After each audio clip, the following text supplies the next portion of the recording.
এই মুহূর্তে আমরা সিলেট আন্তর্জাতিক ক্রিকেট স্টেডিয়ামে রয়েছি এবং বাংলাদেশ প্রিমিয়ার লিগ বিপিএল এর সর্বশেষ প্রস্তুতি যেটা আমরা সেটাই দেখতে পাচ্ছি মাঠে। বিসিবি কর্মকর্তা বৃন্দ সহ মাঠকর্মী যারা আছেন তারা সবাই এই মাঠকে ঘিরেই আগামীকাল যে বিপিএল এর প্রথম উদ্বোধনী ম্যাচ সিলেট টাইটান্স বনাম রাজশাহী ওরিয়ার্স, তারা কিন্তু মুখোমুখি হচ্ছে উদ্বোধনী ম্যাচে এবং সেটাকে ঘিরেই কিন্তু এই মহা কর্মযজ্ঞ আমরা দেখতে পাচ্ছি।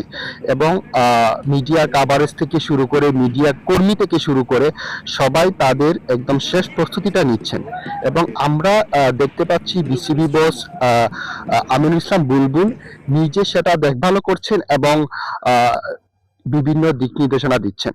এই মুহূর্তে আমরা দেখতে পাচ্ছি আমাদের বিসিবি বস আমিনুল ইসলাম, উনি মাঠে প্রদক্ষিণ করে দেখছেন আসলে কোথায় কি গ্যাপ রয়েছে সেটাই হয়তো খুঁজে বের করার চেষ্টা করছেন এই মুহূর্তেই। ঠিক এই মুহূর্তে আমরা দেখতে পাচ্ছি আমাদের বিসিবি বস হক বুলবুল সর্বশেষ প্রস্তুতির সেটাই পর্যবেক্ষণ করছেন। আমি সৈয়দ রেজাউল করিম রিয়াজ, আমি মিডিয়া ভলান্টিয়ার হিসেবে কাজ করছি সিলেট ক্রিকেট ইন্টারন্যাশনাল ক্রিকেট স্টেডিয়ামে। বিপিএল 2025 এবং 2026 এর এই উদ্বোধনী অনুষ্ঠান সিলেট থেকে শুরু হচ্ছে। আমি এই মুহূর্তে দাঁড়িয়ে আছি জিএসএন স্পোর্টস এর স্পোর্টস ডিরেক্টর সাগর ভাই। সাগর ভাইয়ের কাছে জানতে চাবো আসলে এই যে সিলেট পর্ব দিয়ে আমাদের এই এবারের 25-26 সিজনের বিপিএল শুরু হতে যাচ্ছে, আসলে আপনি কি মনে করছেন যে এই আসরটা আপনার কিভাবে আপনি একটু বলেন যে এটাকে আসলে এই সিলেট পর্ব দিয়ে যেহেতু শুরু হচ্ছে, আপনি কিভাবে দেখছেন বিষয়টাকে? আম ধন্যবাদ সৈয়দ রেজাউল করিম রিয়াজ ভাইকে। আসলে আমি স্টেডিয়ামে এসে উনাকে পেয়ে খুবই ভালো লাগছে। ভালো একজন উপস্থাপক হিসাবে তিনি কাজ করে থাকেন এবং মিডিয়া কভারেজ করে যাচ্ছেন, মিডিয়া কর্নারে কাজ করে যাচ্ছেন।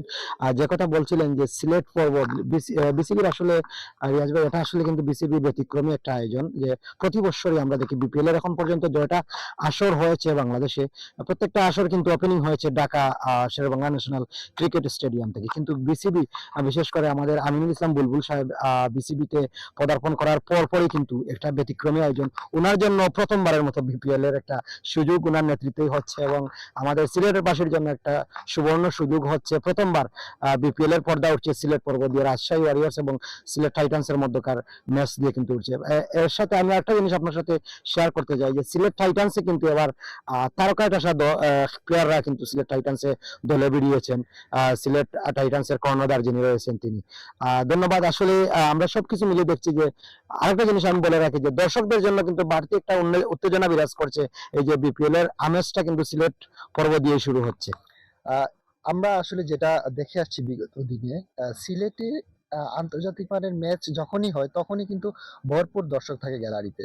আর হচ্ছে যেটা বলছিলেন যে আসলে এই বিপিএলটা হচ্ছে গিয়ে সিলেট থেকে উদ্বোধন হচ্ছে, এটার আরো একটা বিশেষ কারণ হচ্ছে আমাদের যে সিলেট ইন্টারন্যাশনাল ক্রিকেট স্টেডিয়াম, এটা হচ্ছে গিয়ে ওয়ার্ল্ডেরই অন্যতম একটা সৌন্দর্যম একটা স্টেডিয়াম, যেটা আমরা ইতিমধ্যে সোশ্যাল মিডিয়ায় কিন্তু আমরা অনেক আলোচনা হচ্ছে স্টেডিয়াম নিয়ে, পজিটিভ আলোচনা, যেটা হচ্ছে গিয়ে আমাদের বিশ্বের যারা ক্রিকেট বিশ্বে আছে তারা কিন্তু এই স্টেডিয়ামকে নিয়ে দেখতেছে, তারা এটার যে ফ্যাসিলিটিস আছে এবং এগুলা নিয়ে কিন্তু দর্শকদের একটা আলাদা উন্মাদনা তৈরি হয়েছে যে আমাদের সিলেট যেহেতু এই ধরনের একটা প্রোগ্রাম হচ্ছে, এই জন্য আরো দর্শকরা অতি আগ্রহ হয়ে তারা কিন্তু এই ম্যাচ উপভোগ করবে। এবং ইতিমধ্যে আমরা শুনেছি যে প্রথম 2 দিনের ম্যাচে কিন্তু টিকিট কিন্তু সোল্ড আউট হয়ে গেছে। তার মানে এটাই প্রমাণ করে যে সিলেটিরা কিন্তু সবসময় ক্রীড়া প্রেমিক, বিশেষ করে বাংলাদেশ যেহেতু ইন্টারন্যাশনাল ক্রিকেটে অনেক এগিয়ে আছে, এই জন্য তারা ক্রিকেটটাকে খুব বেশি এনজয় করে।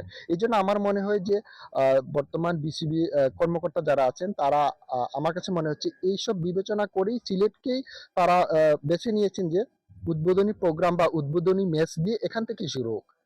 আরেকটা জিনিস আমি আপনার কাছে শেয়ার করতে চাই যে ইতিমধ্যে আমরা জানতে পেরেছি যে বিসিবির পরিচালক যিনি বর্তমানে নবাগত রয়েছেন বুলবুল সাহেব, সেটা তিনি আনুষ্ঠানিকভাবে যদিও এটা বলা হয়নি, একটা চিন্তা ভাবনা করছেন যে সিলেট থেকেই বাংলাদেশ ক্রিকেট বোর্ডের একটা অফিসিয়াল অফিস তৈরি করার জন্য একটা উদ্যোগ নিচ্ছেন। এই বিষয়টা আপনি কি চোখে দেখছেন? ধন্যবাদ। এই বিষয়টা আসলে আমিও শুনেছি, আপনার মতো করে আমি শুনেছি। ক্রিকেটকে ডিসেন্ট্রালাইজ করার জন্য মিস্টার বুলবুল উনি হচ্ছেন গিয়ে প্রতিটা বিভাগীয় শহরে যে স্টেডিয়ামগুলো আছে ওগুলাকে কেন্দ্র করে উনি একটা অফিস তৈরি করছেন। এটা নিঃসন্দেহে একটা ভালো উদ্যোগ। কারণ হচ্ছে এই ধরনের অফিস হলে এখানে ফ্যাসিলিটিস বাড়বে এবং এখান থেকে যে ম্যাচগুলো হবে এগুলোর জন্য প্লেয়ারও অনেকগুলো তৈরি হবে। তো এই জন্য এটা নিঃসন্দেহে একটা প্রশংসনীয় উদ্যোগ। ধন্যবাদ। সুপ্রিয় দর্শক, সৈয়দ রেজাউল করিম রিয়াজ এবং আমি শামসুদ্দিন আজাদ সাগর এতক্ষণ আপনাদের সাথেই ছিলাম সিলেট ইন্টারন্যাশনাল ক্রিকেট স্টেডিয়াম থেকে। আগামীকাল এই মাঠেই পর্দা উঠছে বিপিএল 2025-26 ইংরেজি সেশনে। আপনারা প্রাণ ভরে উপভোগ করবেন, গ্যালারিতে এসে দলকে সাপোর্ট করবেন এবং আপনার প্রিয় দলকে সাপোর্ট করার প্রত্যাশা নিয়ে আমরা এই মুহূর্তে ভিডিও থেকে বিদায় নিচ্ছি। আজকের এই ভিডিও থেকে সবাই ভালো থাকবেন, সুস্থ থাকবেন।